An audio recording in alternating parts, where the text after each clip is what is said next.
से महाकाल मंदिर में घटित घटनाओं के बाद राजा विक्रमादित्य अपने महल लौट चुके थे, लेकिन उनकी आत्मा विचलित थी। रात के सन्नाटे में जब पूरा उज्जैनी सो रहा था, तभी सिंहासन कक्ष में हल्की ठंडी हवा बहने लगी। विक्रमादित्य ने ध्यान दिया कि उनकी छाया अब भी कंपन कर रही थी, जैसे कोई अदृश्य शक्ति उनके पास मौजूद हो। और तभी, राजन, क्या तुम सच में यह मान बैठे हो कि श्राप समाप्त हो चुका है? एक जानी पहचानी आवाज गूंज उठी। विक्रमादित्य ने तेजी से पीछे देखा। वहां दरबार के मध्य में धुएं की एक परछाई आकार ले रही थी। धीरे धीरे सिद्ध चक्रधर की आत्मा एक बार फिर प्रकट हुई, लेकिन इस बार उनकी आंखों में शांति नहीं, बल्कि एक अजीब चमक थी। राजन, तुमने काल चक्र को चुनौती दी थी, लेकिन तुमने जो देखा वह केवल एक परत थी। विक्रमादित्य का हृदय एक बार फिर धड़क उठा। क्या तंत्र ग्रंथ वास्तव में नष्ट हो चुका था, या फिर यह केवल एक भ्रम था? सिद्ध चक्रधर ने आगे बढ़ते हुए कहा, महाकाल का श्राप केवल एक परीक्षा थी, लेकिन असली रहस्य अब भी बाकी है। अमृतत्व का अंतिम द्वार। विक्रमादित्य अवाक रह गए। क्या सच में मृत्यु से पार पाया जा सकता है? क्या यह एक और छलावा था, या फिर एक ऐसा रहस्य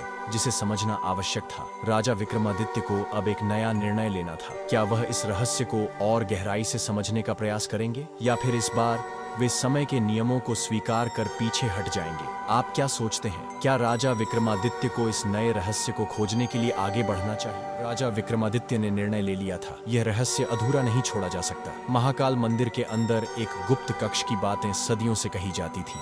कहा जाता था कि वहां केवल वही जा सकता है जिसे स्वयं महाकाल बुलाए। रात्रि का तीसरा प्रहर था। उज्जैनी गहरी निद्रा में थी, लेकिन महाकाल मंदिर में राजा विक्रमादित्य अकेले खड़े थे। उनके हाथ में एक जलता हुआ दीपक था, जिसकी लौ रहस्यमयी नीली रोशनी बिखेर रही थी। सिद्ध चक्रधर की आत्मा अब भी उनके पास थी। राजन, इस मंदिर के गर्भगृह में एक द्वार है, लेकिन यह कोई साधारण द्वार नहीं। विक्रमादित्य ने अपनी तलवार कसकर पकड़ी और धीरे धीरे मंदिर के सबसे गहरे कोने में पहुंचे। गुप्त द्वार जो केवल मंत्रों से खुलता था। मंदिर की सबसे अंधेरी दीवार पर एक प्राचीन लिपि उकेरी गई थी। जैसे ही विक्रमादित्य पास आए, वह लिपि हल्की नीली रोशनी में चमकने लगी। सिद्ध चक्रधर ने धीमे स्वर में कहा, यह द्वार केवल कालजयी तंत्र के गुप्त मंत्र से खुलेगा, लेकिन यह मंत्र केवल उसे झात होगा जो समय को समझता है। राजा विक्रमादित्य के मन में महाकाल के श्लोक गूंजने लगे। उन्होंने अपनी आंखें बंद की और गहरी सांस ली।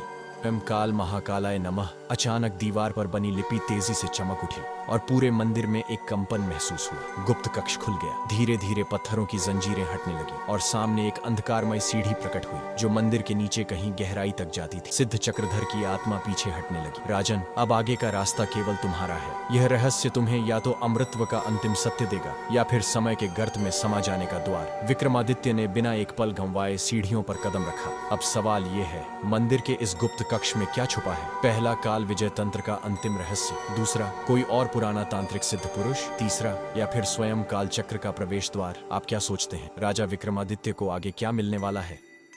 कहानी का अगला भाग कल आएगा। कहानी में अब तक बने रहने के लिए आप लोगों को तहे दिल से धन्यवाद।